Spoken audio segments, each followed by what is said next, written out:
नमस्कार दोस्तों, चलिए शुरू करते हैं आज का वीडियो। आज की वीडियो में महत्वपूर्ण 100 प्रश्न हैं जो कि भारतेंदु युग से हैं। तो ज़्यादा से ज़्यादा प्रश्नों को हम हल करने की कोशिश करेंगे और डेली की वीडियो में कुछ ऐसा होगा कि एक एक युग को ही उठा करके उससे जो बनने वाले महत्वपूर्ण प्रश्न हैं उनको हम हल करेंगे और इस तरीके से हमारी जो प्रैक्टिस है वो बहुत अच्छी हो जाएगी। तो चलिए शुरू करते हैं। और शुरू करने से पहले यदि आप मेरे चैनल पर नए हैं तो चैनल को सब्सक्राइब करना ना भूलें और यदि आपको वीडियो अच्छी लगे तो लाइक और शेयर ज़रूर करें। तो चलिए शुरू करते हैं। समय को बिना गंवाए ज़्यादा से ज़्यादा प्रश्नों को हल करेंगे। भारतेंदु युग का काल माना जाता है, यह बहुत महत्वपूर्ण प्रश्न है क्योंकि यह समय से संबंधित है और जितने भी काल हैं उनके समय जो विभाजित किए गए हैं और जितने भी युग हैं इनके समय जरूर याद करके रखना है। तो भारतेंदु युग का काल माना जाता है 1868 से 1900 19वीं शताब्दी तक, लेकिन कहीं कहीं पर 1993 भी दिया गया है। तो 1868 से लेके 1900 तक। दूसरा प्रश्न है, तो ये हमारा उत्तर। दूसरा प्रश्न है, भारतेंदु युग का दूसरा नाम क्या है? तो नवजागरण काल भी उसे कहते हैं या पुनर्जागरण काल भी कहते हैं, तो ये भी याद रखेंगे। तीसरा प्रश्न है, भारतेंदु हरिश्चंद्र को किस उपाधि से सम्मानित किया गया था या किया गया? आधुनिक हिंदी साहित्य का जनक कहा जाता है उन्हें। भारतेंदु का उपनाम या भारतेंदु उपनाम किसने दिया था? तो समाज ने उन्हें उनकी जिस प्रकार की कार्यशैली थी उसी के से संबंधित उनका भारत का चंद्रमा उनको उपनाम दिया गया। भारतेंदु युग की प्रमुख प्रेरणा क्या थी? राष्ट्रीय चेतना और सामाजिक सुधार उनकी प्रमुख प्रेरणा थी। आगे है, भारतेंदु हरिश्चंद्र की सर्वाधिक प्रसिद्ध नाटक रचना कौन सी है? तो वह है भारत दूरदशा। भारतेंदु युग में गद्य की प्रमुख विधा कौन सी विकसित हुई? नाटक और पत्रकारिता। नाटक और पत्रकारिता जो है वह भारतेंदु युग से ही प्रारंभ हुई है। प्रश्न 8 है, भारतेंदु युग को हिंदी का किस काल की संज्ञा दी गई है? भारतेंदु युग को हिंदी का किस काल की संज्ञा दी गई? तो आदिकाल के बाद दूसरा नवजागरण काल इसे कहा गया है। भारतेंदु हरिश्चंद्र का जन्म कब हुआ था? तो 1850 में हुआ था इनका जन्म। और भारतेंदु हरिश्चंद्र का निधन कब हुआ था? तो 1885 में हुआ था। अब साहित्यिक योगदान क्या है भारतेंदु हरिश्चंद्र जी का, वो भी देख लेते हैं। भारतेंदु हरिश्चंद्र की पहली रचना कौन सी मानी जाती है? वह हरिश्चंद्र चंद्रिका जो कि एक पत्रिका है। और भारतेंदु ने किस अंग्रेजी कवि का अनुवाद किया? तो वो थे शेक्सपियर। नील देवी किसकी रचना है? भारतेंदु हरिश्चंद्र से। इस वीडियो में मेरे भारतेंदु युग से ही संबंधित 100 प्रश्न हैं जो कि जहाँ से जो भी प्रश्न बन सकते हैं वो सभी प्रश्न यहाँ पर आपको देखने को मिलेंगे। तो महत्वपूर्ण वीडियो है, ज़रूर देखें और लाइक और सब्सक्राइब करना ना भूलें। आगे है, सत्य हरिश्चंद्र नाटक किसकी कृति है? तो भारतेंदु हरिश्चंद्र की कृति है। भारत दूरदशा नाटक किस पर आधारित है? भारत की राजनीतिक दुर्दशा पे। तो ये भी हमें याद रखना है कि भारत दूरदशा जो कि भारतेंदु हरिश्चंद्र का बहुत ही प्रसिद्ध नाटक है वह किस पर आधारित है, उसकी विषय वस्तु क्या है? तो वह है भारत की राजनीतिक दुर्दशा। भारतेंदु युग की काव्य धारा का प्रमुख स्वर क्या था? तो वो था राष्ट्रीयता। और आगे है, भारतेंदु हरिश्चंद्र की प्रमुख गद्य विधा कौन सी थी? तो नाटक। अंधेर नगरी चौपट राजा किसका नाटक है? भारतेंदु हरिश्चंद्र का नाटक है। यह हमने बचपन में ही पढ़ा था और ये तो हम भूल ही नहीं सकते हैं। भारतेंदु युग में नाटक का उद्देश्य क्या था? तो भारतेंदु युग में नाटक का उद्देश्य था जन जागरण और सामाजिक व्यंग्य। अपने नाटकों के द्वारा कहीं ना कहीं और समाज पर व्यंग कसते थे और लोगों में जन जागरण, लोगों में समाज में जानकारियाँ, लोगों को जागृत करना उनका मुख्य उद्देश्य था अपने अधिकारों के प्रति और समाज में होने वाले अंधविश्वासों के प्रति। तो उनका मुख्य उद्देश्य यही रहा। तो नाटक का उद्देश्य क्या था? जन जागरण और सामाजिक व्यंग। भारतेंदु को हिंदी नाटक का क्या कहा जाता है? तो हिंदी नाटक का जनक कहा जाता है।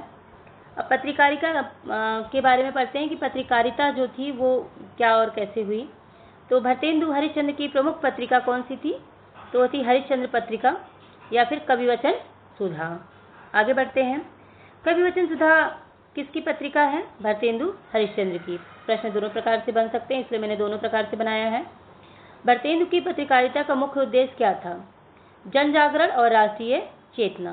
भरतेंदु युग में कितनी पत्रिकाएं निकलती थी? तो लगभग 15 पत्रिकाएं निकलती थी भरतेंदु युग में। हरिश्चंद्र पत्रिका किस भाषा में निकली थी? तो हिंदी भाषा में। आगे बढ़ते हैं। प्रश्न 26। भरतेंदु हरिश्चंद्र की पत्रिकाओं का मुख्य योगदान क्या था? तो उनकी पत्रिकाओं का मुख्य योगदान या मुख्य उद्देश्य जो था वो था राष्ट्रभक्ति और सामाजिक सुधार। समय को ज़्यादा ना गवाते हुए कम से कम समय में ज़्यादा से ज़्यादा प्रश्नों को हल करने की कोशिश की है, तो लाइक और सब्सक्राइब करना ना भूलें। आगे प्रश्न है 27। कवि वचन सुधा का प्रकाशन कब हुआ? तो 1868 में। पत्रकारिता के क्षेत्र में भरतेंदु का उपनाम क्या था? तो हिंदी पत्रकारिता का पितामह कहा जाता था उन्हें। भरतेंदु ने पत्रकारिता को किस उद्देश्य से जोड़ा? तो उन्होंने पत्रकारिता को समाज सुधार के उद्देश्य से जोड़ा कि यदि लोग पत्र पत्रिकाएं पढ़ेंगे तो उनमें जागरूकता आएगी और वो समाज जो होगा, समाज में सुधार होगा। आगे, भरतेंदु की पत्रकारिता की भाषा कैसी थी? तो भाषा सरल, सहज और जनता की भाषा थी, क्योंकि भरतेंदु जी को ये पता था कि सरल, सहज और जनता की भाषा रहेगी तो ज़्यादा से ज़्यादा लोगों को समझ में आएगा कि पत्रकारिता में या पत्रिका में है क्या। कठिन शब्दों का प्रयोग कर दें जब लोगों को समझ में ही नहीं आएगी तो पत्रकारिता करने का मतलब ही क्या, पत्रिका निकालने का मतलब ही क्या हुआ। तो इसी हिसाब से भरतेंदु जी ने सरल, सहज और जनता की भाषा का प्रयोग करते हुए पत्रिकाएं निकाली थी।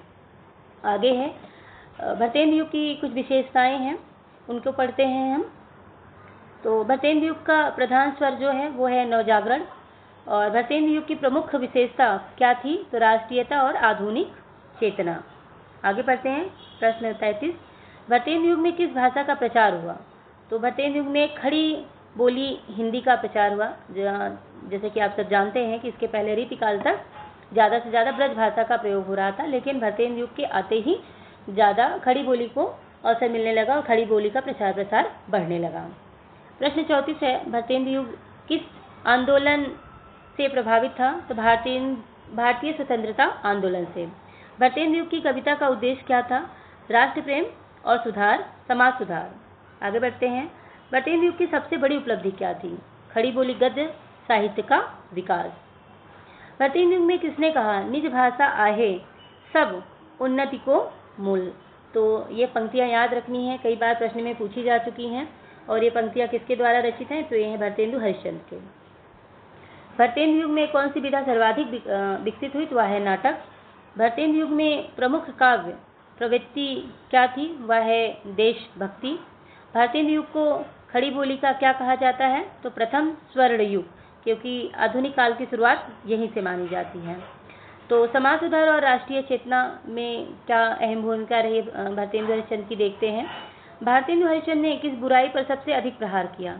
तो वो था अंधविश्वास। अंधविश्वास के प्रति वो डटकर खड़े रहे और उसके लिए उन्होंने बहुत सारी पत्रिकाएं निकाली और अपना योगदान दिया कि लोगों को जागरूकता फैले। आगे, भरतेंदु युग का प्रमुख सामाजिक उद्देश्य क्या था? सामाजिक कुरीतियों में सुधार करना या सामाजिक कुरीतियों का सुधार करना। आगे है, भरतेंदु युग में स्त्री शिक्षा का समर्थन किसने किया था?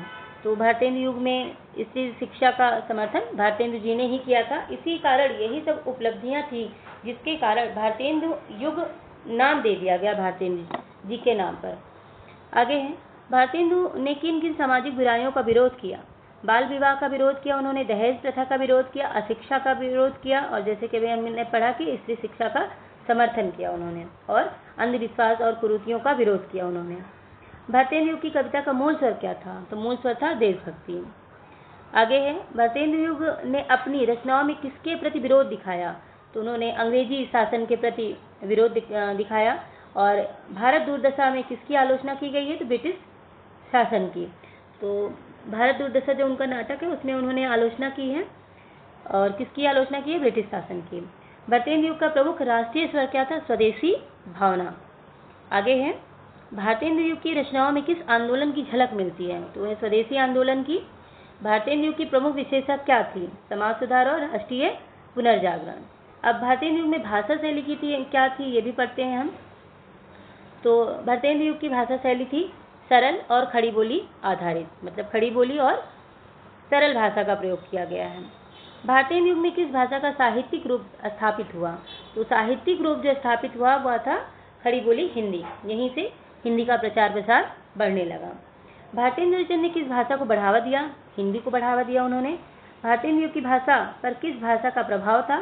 संस्कृत और उर्दू भाषा का। आगे, भारतेंदु युग की भाषा की मुख्य विशेषता क्या थी? तो थी जन भाषा का प्रयोग। उन्होंने सामान्य भाषा प्रयोग किया जो लोगों का रस बोली और समझी जा सके। भारतेंदु युग में पहली बार किस भाषा को साहित्य भाषा के रूप में स्वीकृति मिली? तो यही मुख्य प्रश्न देखिए कि भारतेंदु युग में पहली बार किस भाषा को साहित्य की भाषा के रूप में स्वीकृति मिली? तो थी खड़ी बोली। यहीं से खड़ी बोली का प्रचार प्रसार बढ़ने लगा था इसी युग से। भारतेंदु हरिश्चंद्र की शैली की विशेषता व्यंग, देशभक्ति और सरसता। आगे बढ़ते हैं। भारतेंदु की भाषा में किस भाव का संचार प्रमुखता से है? तो है राष्ट्र प्रेम का। आगे बढ़ते हैं। भारतेंदु युग की भाषा का आदर्श क्या था? तो जनता की समझ में आने वाली भाषा, मतलब उनका कहना मानना यही था कि ऐसी भाषा का प्रयोग करना है जो जनता के समझ में आए। भारतेंदु युग की भाषा किसके निकट थी? तो वो थी बोलचाल की भाषा। नाटक और रंगमंच देखते हैं कि भारतेंदु युग में नाटक का प्रचार प्रसार हुआ है तो क्या है? भारतेंदु को हिंदी नाटक का क्या कहा जाता है? तो पितामह कहा जाता है। अंधेरी नगरी चौपट राजा का प्रमुख संदेश क्या है? तो वह है अराजकता और दुष्परिणाम। नील देवी नाटक का कथानक किस पर आधारित है? तो वह है राजपूत शौर्य पर। भारत दूरदर्शन किस प्रकार का नाटक है? तो वह है सामाजिक और राजनीतिक नाटक। सत्य हरिश्चंद्र का प्रमुख उद्देश्य क्या है? सत्य की विजय। भारतेंदु युग के नाटक का मुख्य उद्देश्य क्या है? वह है समाज सुधार। भारतेंदु युग के नाटकों की प्रमुख विशेषता क्या है? वह है व्यंग और सुधार। अंधेरी नगरी में राजा का नाम क्या है? चौपट राजा। कई बार हमसे नाटक के पात्र भी पूछे जा सकते हैं, पूछे जाते ही हैं, तो भी हमें याद रखना है। भारत दूरदशा किसने लिखा है? भारतेंदु हरिश्चंद्र ने। भारतेंदु युग के नाटकों का मुख्य गुण क्या है? तो वह है हास्य और व्यंग। अब प्रमुख व्यक्तित्व और सहयोगी भी पढ़ लेते हैं। भारतेंदु युग के सहयोगी कौन कौन थे? तो बालकृष्ण भट्ट, नवीन, प्रताप नारायण मिश्र और राधाचरण गोस्वामी। हिंदी प्रदीप पत्रिका किसने चलाई थी? तो बालकृष्ण भट्ट।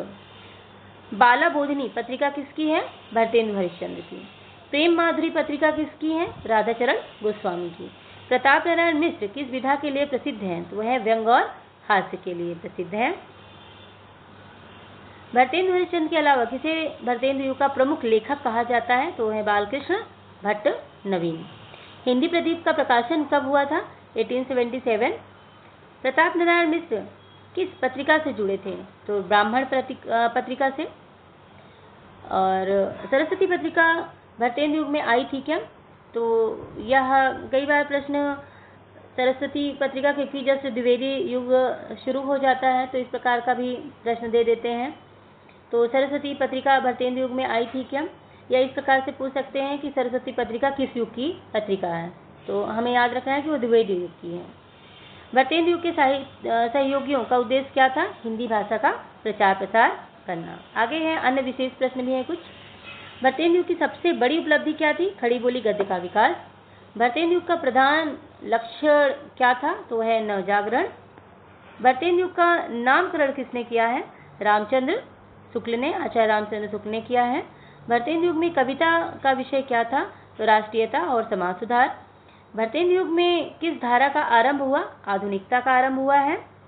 हिंदी नवजागरण का जनक किसे माना जाता है? भारतेंदु हरिश्चंद्र जी को। इस प्रकार से भी प्रश्न बनकर आता है।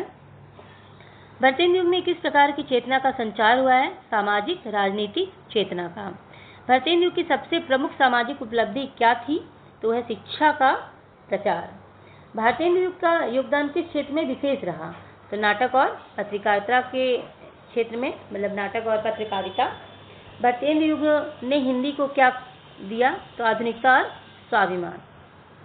आगे है जो स्मरणीय तत्व हैं वो याद रखने योग्य हैं। भारतेंदु युग को खड़ी बोली साहित्य का क्या कहा जाता है? तो प्रथम स्वर्ण युग कहा जाता है। भारतेंदु युग में खड़ी बोली की भारतेंदु युग में खड़ी बोली को किससे प्रतिस्पर्धा थी? तो ब्रजभाषा से थी, क्योंकि ब्रजभाषा ही साहित्य की बोली थी उस समय तक, किंतु भारतेंदु युग से खड़ी बोली को स्थान मिलने लगा, तो ब्रजभाषा के साथ ही टक्कर थी। भारतेंदु हरिश्चंद्र का मुख्य उद्देश्य क्या था? समाज को जागरूक करना। निज भाषा उन्नति या सब उन्नति का मूल या पंक्ति किसकी? भारतेंदु हरिश्चंद्र का। अभी हमने इसे पहले भी पढ़ा था, लेकिन प्रश्न को उलट पलट कर भी दिया जाता है, तो उस प्रकार से हमें ध्यान रखना है। भारतेंदु युग को किस कारण याद किया जाता है? तो आधुनिक हिंदी की नींव रखने के लिए उन्हें याद किया जाता है। भारतेंदु युग में गद्य की सबसे बड़ी विशेषता क्या थी? तो वह था नाटक और पत्रकारिता का उत्कर्ष। भारतेंदु युग के गद्यकार किस भाव से लिखते थे? तो सुधारवादी भाव से लिखते थे। भारतेंदु हरिश्चंद्र का प्रमुख योगदान तो हिंदी गद्य का विकास। भारतेंदु युग का साहित्यिक स्वरूप क्या था? नव जागरण और राष्ट्र प्रेम।